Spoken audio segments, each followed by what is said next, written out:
हम 1825 से 1835 के बीच हुए एक बड़े विद्रोह पर बात करने वाले हैं, जिसे इतिहास में पागलपंथी विद्रोह कहा जाता है। हाँ, पागलपंथी विद्रोह। आज हम इसे एक विस्तृत प्रेजेंटेशन की तरह डिकोड करेंगे। मतलब हम सिर्फ कहानी नहीं सुनेंगे, बल्कि चित्र, स्थान, लोगों के नाम और इस विद्रोह के जो असली फायदे और महत्व थे, उनकी एक पूरी रूपरेखा या कहें कि ब्लूप्रिंट तैयार करेंगे। उत्तरी मेमनसिंह और शेरपुर के इलाके में ले जाएगी। ये वही जगह है जहां आज की बांग्लादेश की सीमा हमारे मेघालय की गारो पहाड़ियों से मिलती है। मैं इस पुराने नक्शे में वो इलाका देख पा रही हूँ। और इस संघर्ष में मुख्य रूप से वहाँ के किसान और जनजातियां शामिल थी, है ना? बिल्कुल। मुख्य रूप से गारो, हाजोंग, डालू, हुदी और राजवंशी जनजातियों के लोग थे जो न्याय और अपनी स्वतंत्रता के लिए लड़ रहे थे। इस चर्चा में हम न केवल इन स्थानों और लोगों के नाम जानेंगे, बल्कि इस पूरे विद्रोह के कारण और उसके ऐतिहासिक महत्व को भी समझेंगे। तो चलिए इसे थोड़ा डिकोड करते। सबसे पहले जो बात मेरे दिमाग में आ रही है, और मुझे पक्का यकीन है कि हमारे सुनने वालों के दिमाग में भी आ रही होगी, वो इसके नाम को लेकर है। हाँ, नाम थोड़ा अजीब है। अजीब क्या? मतलब कोई भी विद्रोही समूह जो अपने हकों के लिए लड़ रहा हो, वो खुद को पागलपंथी क्यों कहेगा? तो असल में उन्होंने खुद को कभी ये नाम नहीं दिया था। अच्छा। हाँ, ये नाम तो बाहरी लोगों का दिया हुआ था। अगर हम इस प्रेजेंटेशन के पहले हिस्से पर आएं, तो हमें इसके संस्थापक करम शाह के बारे में जानना होगा। करम शाह, ये कब सक्रिय थे? इनका समय मुख्य रूप से 1775 से 1813 के बीच का माना जाता है। उन्होंने लेट्राकांडा नाम की एक जगह से इस संप्रदाय की शुरुआत की थी। लेट्राकांडा, हाँ ठीक है। और दिलचस्प बात यह है कि ये संप्रदाय सूफीवाद, विशेषकर मजनू शाह की जो परंपरा थी, और हिंदू धर्म के साथ साथ जनजातीय प्रकृति पूजा का एक बहुत ही अनूठा संगम था। अरे वाह, मतलब अलग-अलग मान्यताओं का एकदम मिश्रण। बिल्कुल। उनका मुख्य दर्शन था एकेश्वरवाद, यानी एक ईश्वर को मानना, मानव समानता और पूरी तरह से अहिंसा। और उनके बीच एक बहुत ही खास परंपरा थी जिसे वो भाई साहेब कहते थे। भाई साहेब मतलब सभी एक दूसरे के भाई? हाँ, चाहे कोई किसी भी जाति का हो, जनजाति का हो या धर्म का हो, सब एक दूसरे को भाई साहेब ही कहते थे। ये सार्वभौमिक भाईचारे का बहुत बड़ा प्रतीक था। अगर मैं इसे आज के परिप्रेक्ष्य में देखूं, तो क्या ये संभव है कि बाहरी जो रूढ़िवादी समाज था, वो उनकी इस बेहद आधुनिक और समानतावादी सोच को समझ ही नहीं पाया? आप बिल्कुल सही दिशा में सोच रही हैं। मतलब ये तो बिल्कुल वैसा ही है ना, जैसे आज के समय में कोई पुरानी दकियानूसी परंपराओं को तोड़े कुछ नया करने की कोशिश करे, तो लोग अक्सर उसे पागल कह देते हैं। हाँ, यहाँ जो बात सबसे ज्यादा रोमांचित करती है वो यही है कि तत्कालीन समाज के लिए एक जमींदार और एक गरीब किसान का एक साथ बैठना और एक दूसरे को भाई कहना पागलपनी तो था उनके लिए। बिल्कुल उनके स्थापित सामाजिक ढांचे के लिए एक बहुत बड़ा खतरा था। इसलिए उन्होंने इसे पागलपंथी नाम देकर खारिज करने की कोशिश की। लेकिन फिर एक बहुत बड़ा सवाल उठता है, शांति और भाईचारे की बात करने वाला समूह अचानक से हथियार उठाने पर क्यों मजबूर हो गया? इसके पीछे का कारण था शोषण का एक ऐसा दुष्चक्र जिसने उन्हें सांस तक नहीं लेने दी। हमें थोड़ा पीछे जाकर 1824 के आसपास की स्थिति को समझना होगा। तक चले इस युद्ध के लिए ब्रिटिश ईस्ट इंडिया कंपनी को भारी राजस्व यानी पैसों की जरूरत थी। और वो पैसा जाहिर है किसानों से ही आना था। हाँ, और इस लूट को कानूनी जामा पहनाया था 1793 के स्थायी बंदोबस्त यानी परमानेंट सेटलमेंट ने। इसके तहत तो जमींदारों को जमीन का मालिक बना दिया गया था ना? बिल्कुल, जमींदारों को असीमित शक्तियां मिल गई थीं। वो किसानों से मनमाना टैक्स वसूलने लगे थे। लेकिन शोषण की असली इंतहा हुई 1820 में। 1820 में ऐसा क्या खास हुआ था?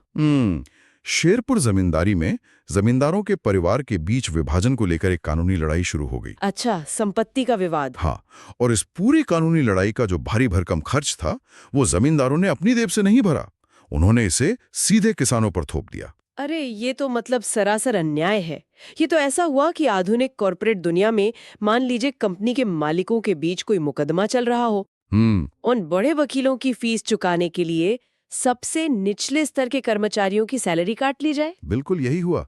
और जब किसान टैक्स नहीं दे पाए तो अवैध कर लगाए गए, उनकी जमीनों से बेदखली आम हो गई। जब शोषण की ऐसी इंतहा हो जाए तो धर्म और शांतिपूर्ण आंदोलन भी उग्र रूप लेगी लेते हैं। सही बात है। जब आर्थिक शोषण बर्दाश्त से बाहर हो गया तो शांतिपूर्ण रहने का कोई विकल्प बचा ही नहीं था। उन्हें अब एक नए नेतृत्व की जरूरत थी। और यहीं से इस कहानी के नए अध्याय की शुरुआत होती है। मतलब विद्रोह का सैन्य चरण शुरू होता है और यहाँ प्रवेश होता है टीपू शाह का। हाँ, टीपू शाह, जो कि करम शाह के बेटे थे। मैंने इन नोट्स में पढ़ा है कि टीपू शाह की विचारधारा बहुत स्पष्ट थी। वो कहते थे कि जमीन ईश्वर की है, इस पर किसी अकेले का मालिकाना हक नहीं हो सकता। बिल्कुल, ये उस समय के हिसाब से एक बहुत ही क्रांतिकारी विचार था और इस विचार को जमीनी स्तर पर लागू करने में उनकी माँ का भी बहुत बड़ा हाथ था। हाँ, चंदी बीवी है ना, जिन्हें लोग सम्मान से पीर माता भी कहते थे। हाँ, पीर माता। उन्होंने इस विद्रोह के दौरान लोगों का, खासकर महिलाओं का मनोबल बहुत बढ़ाया। वो एक बहुत मजबूत स्तंभ थीं इस पूरे आंदोलन की। तो यहाँ स्थिति सच में बहुत दिलचस्प हो जाती है।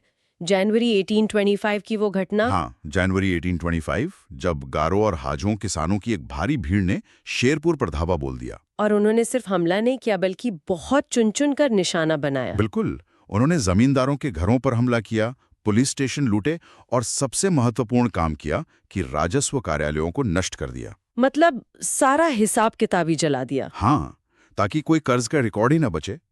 ये हमला इतना तेज और सुनियोजित था कि जमींदार और ब्रिटिश अधिकारी डर के मारे मेमन-सिंह भाग गए। लेकिन अक्सर हम देखते हैं कि जब ऐसी कोई भीड़ कब्जा करती है तो सिर्फ विनाश ही विनाश होता है। लेकिन इन लोगों ने तो कुछ और ही किया। यही इस विद्रोह को अलग बनाता है। उन्होंने शेरपुर पर कब्जा करने के बाद सिर्फ लूटपाट नहीं की, बल्कि निर्माण किया। अगर हम इस पुराने नक्शे को फिर से देखें तो इसमें एक जगह मार्क की हुई है, गढ़ जरीपा। हाँ, गढ़ जरीपा। ये जंगल और पहाड़ियों के बीच बना उनका एक मिट्टी का अजय किला था। यही उनकी स्वतंत्र राजधानी बनी। अरे वाह! तो अगर हम इसे एक प्रेजेंटेशन के स्लाइड की तरह देखें और इनके प्रशासनिक ढांचे को डिकोड करें तो ये कैसा दिखता था? अगर हम इसका एक पूरा ब्लूप्रिंट देखें तो इसके शासक थे टीपू शाह, जिन्हें जनसहमति से चुना गया था। मतलब लोगों की मर्जी से? हाँ, और न्याय के लिए उन्होंने बख्शू सरकार नाम के एक न्यायाधीश को नियुक्त किया था। बख्शू सरकार? तो क्या वो निष्पक्ष न्याय करते थे? बिल्कुल, उनका काम था बिना किसी भेदभाव के न्याय देना। इसके अलावा राजस्व इकट्ठा करने के लिए गुमानू नाम के कलेक्टर की नियुक्ति की गई थी। गुमानू? और वो जो टैक्स लेते थे उसे शायद कुछ खास नाम दिया गया था। हाँ, उसे सुल्तानी कर कहा जाता था। और सैन्य ढांचे को संभालने की जिम्मेदारी एक फौजदार को दी गई जिनका नाम था जरीब पागल। जरीब पागल। नामों में अभी भी वो पागल शब्द जुड़ा हुआ था, लेकिन उनका काम बहुत व्यवस्थित था। बहुत व्यवस्थित। और उनकी सबसे प्रमुख नीति ये थी कि उन्होंने भूमि कर को घटाकर एकदम न्यूनतम कर दिया था। कितना कर दिया था? सिर्फ 4 आना प्रतिकानी। सिर्फ 4 आना। और इसके साथ ही मैंने पढ़ा है कि उन्होंने चोरी और रिश्वतखोरी पर सख्त प्रतिबंध लगा दिया था। बिल्कुल, उनकी सरकार बहुत ही पारदर्शी और ईमानदार थी। तो एक बात बताइए, क्या ब्रिटिश साम्राज्य को इस बात से सबसे ज्यादा डर लगा होगा कि जिन जनजातीय लोगों को वो अनपढ़ और जंगली मानते थे, उन्होंने एक पूरी तरह से काम करने वाली और इतनी ईमानदार सरकार चलाकर दिखा दी? ब्रिटिश हुकूमत के लिए ये एक बहुत बड़ा तमाचा था। वो ये बर्दाश्त ही नहीं कर सकते थे कि कोई उनके समानांतर ऐसी सरकार चलाए। तो जाहिर है उन्होंने अपनी पूरी ताकत लगा दी होगी इसे कुचलने में। उन्होंने ब्रिटिश सेना, पुलिस और जमींदारों की एक संयुक्त फौज बनाई। ये दमन का दौर था। टीपू शाह का क्या हुआ फिर? उन्हें 1824 और 1825 में बार बार गिरफ्तार किया गया और अंततः उन्हें आजीवन कारावास की सजा सुना दी गई। आजीवन कारावास? हाँ, उन्होंने अपनी जिंदगी के 27 साल जेल में बिताए और 1852 में वहीं उनकी शहादत हो गई। 27 साल? अक्सर होता यह है कि जब मुखिया जेल चला जाता है तो आंदोलन टूट जाता है। लेकिन यहाँ ऐसा नहीं हुआ। इस विद्रोह की आग सुलगती रही और 1833 से 1835 के बीच इसे फिर से पुनर्जीवित किया गया। किन लोगों ने किया इसे फिर से शुरू? होदी जनजाति के 2 नायक थे, जानकू पाथर और दोबराज पाथर। जानकू पाथर और दोबराज पाथर? हाँ, इन्होंने अगले 10 सालों तक ब्रिटिश सेना के खिलाफ गुरिल्ला युद्ध लड़ा। पहाड़ियों और जंगलों का फायदा उठाकर उन्होंने अंग्रेजों की नाक में दम कर दिया। 10 साल तक? ये बहुत बड़ी बात है। तो अगर हम इस पूरे चर्चा के निष्कर्ष की तरफ बढ़ें और इस विद्रोह के तात्कालिक फायदों या बेनिफिट्स की बात करें, तो क्या सच में उन्हें कुछ हासिल हुआ था? अगर हम इसे बड़े परिप्रेक्ष्य में देखें तो इसके कई महत्वपूर्ण फायदे हुए। पहला तो ये कि ब्रिटिश सरकार को झुकना पड़ा और करों में भारी कमी करनी पड़ी। मतलब आर्थिक राहत तो मिली? बिल्कुल। दूसरा फायदा ये था कि जमींदारों का खौफ खत्म हो गया। किसान अब मूक दर्शक नहीं रहे थे। उन्हें समझ आ गया था कि वो लड़ सकते हैं। सही बात है। तीसरा ये कि इस विद्रोह ने जनजातीय पहचान और एकजुटता का निर्माण किया। और चौथा, जो स्थायी बंदोबस्त का शोषक ढांचा था, उसका असली चेहरा सबके सामने आ गया। हाँ, तो ये सिर्फ एक हार नहीं थी, बल्कि आने वाले आंदोलनों के लिए एक जीत की नींव थी। बिल्कुल। अगर हम ऐतिहासिक विरासत की बात करें तो इस विद्रोह ने धर्मनिरपेक्ष एकता की एक बहुत बड़ी मिसाल कायम की। हाँ, क्योंकि इसमें हिंदू, मुस्लिम और अलग-अलग जनजातियां सब एक ही झंडे के नीचे थे। एकदम सही।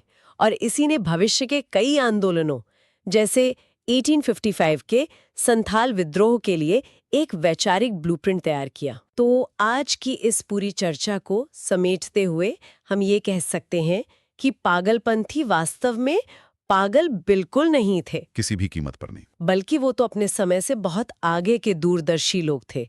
जिस औपनिवेशिक दौर में पूरा देश बेड़ियों में जकड़ा था, तब उन्होंने समानता, भाईचारे और भूमि पर समान अधिकार की बात की। ये केवल जमीन का संघर्ष नहीं था, ये मानवीय गरिमा का संघर्ष था। बिल्कुल सही कहा आपने, मानवीय गरिमा का संघर्ष। और आज की इस गहन चर्चा को खत्म करने से पहले मैं हमारे सुनने वालों के लिए एक विचार छोड़ना चाहती हूँ। क्या विचार है?